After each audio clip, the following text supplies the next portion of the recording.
اگلی صبح ذروہ گھر میں سب کو خدا حافظ کہتی ہوئی اپنے سفر پر روانہ ہو گئی۔ اب ڈائننگ ٹیبل پر گھر کے باقی افراد موجود تھے۔ آلیار بیٹا، ہم تم سے ایک بہت اہم بات کرنا چاہتے ہیں، حیدر صاحب نیپکن سے ہاتھ صاف کرتے ہوئے بولے۔ جی بابا بولیں۔ وہ حیدر صاحب کی طرف متوجہ ہوا۔ دیکھو تم گھر میں سب سے بڑے ہو اور اب تمہیں شادی کر لینی چاہیے۔ بابا میں پہلے بھی کہہ چکا ہوں کہ مجھے فی الحال شادی نہیں کرنی، آلیار نے کانٹا پلیٹ میں رکھ کر کہا۔ کیوں نہیں کرنی شادی؟ کیا ساری عمر ایسے ہی بیٹھے رہنا ہے؟ حیدر صاحب کے لہجے میں دبا دبا غصہ تھا۔ بابا دیکھیں، آلیار نے کچھ کہنا چاہا۔ مجھے کچھ نہیں سننا، تم بس آج رات اپنا فیصلہ سناؤ مجھے، اور اگر شادی نہیں کرنی ہوئی تو دوبارہ مجھے مخاطب کرنے کی ضرورت نہیں ہے۔ وہ جان بوجھ کر تھوڑا غصے سے بولے۔ آلیار ان کی بات سن کر بھونچکا رہ گیا، کیونکہ انہوں نے آج تک آلیار سے ایسے بات نہیں کی تھی۔ یہ کیسی باتیں کر رہے ہیں آپ؟ اور یہ مخاطب نہ کرنے والی بات کہاں سے آ گئی ہمارے درمیان؟ وہ بے بسی سے سب کی طرف دیکھتا ہوا بولا، مگر کسی نے بھی اس کی حمایت میں کچھ نہیں کہا۔ صحیح کہا ہے میں نے، اور اب جب تم سوچ لو گے تب ہی بلانا مجھے، وہ ناراضگی سے بولے۔ بابا میں راضی ہوں، بولیں کب کرنی ہے شادی؟ وہ کرسی سے اٹھتا ہوا ان کے پاس آ کر سنجیدگی سے بولا۔ جیتے رہو میرے بچے، مجھے تم پر فخر ہے۔ حیدر صاحب مسکرائے۔ حیدر صاحب جانتے تھے کہ اگر وہ آلیار کو اس طرح ایموشنل بلیک میل نہیں کریں گے تو وہ کبھی نہیں مانے گا، اس لیے آج انہوں نے آلیار کے ساتھ ایسا رویہ اختیار کیا تھا۔ اگر کوئی لڑکی ہے تمہاری پسند میں تو رات تک ہمیں بتا دینا، جس میں تمہاری خوشی ہوگی ہم اسی سے تمہاری شادی کریں گے، حیدر صاحب نے نرمی سے کہا۔ اس لمحے مرتضیٰ صاحب نے ایک نظر ماجی کی طرف دیکھا تو ماجی نے آنکھوں ہی آنکھوں میں انہیں تسلی دی۔ جی، آلیار نے بس اتنا ہی کہا۔ اب جا سکتا ہوں میں اگر آپ کی اجازت ہو تو؟ آلیار نے جان بوجھ کر اس انداز میں پوچھا۔ اجازت ہی اجازت ہے صاحبزادے، وہ ہنستے ہوئے بولے۔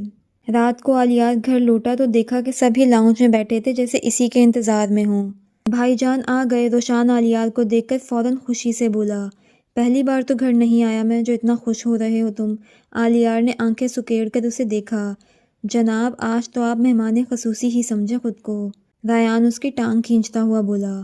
بیٹا کھانا کھاؤ گے؟ تہمینہ بیگم نے پوچھا۔ نہیں امی، فی الحال بھوک نہیں ہے، وہ ریان کے ساتھ بیٹھتا ہوا بولا۔ اچھا تو برخوردار ہمیں لڑکی کا بتاؤ، کوئی ہے تمہاری نظر میں؟ انہوں نے ادھر ادھر کی باتیں کیے بغیر سوال کیا۔ بابا سانس تو لینے دے 2 منٹ، آلیار چڑھ کر بولا۔ دادی جان آلیار کو گھور کر رہ گئیں۔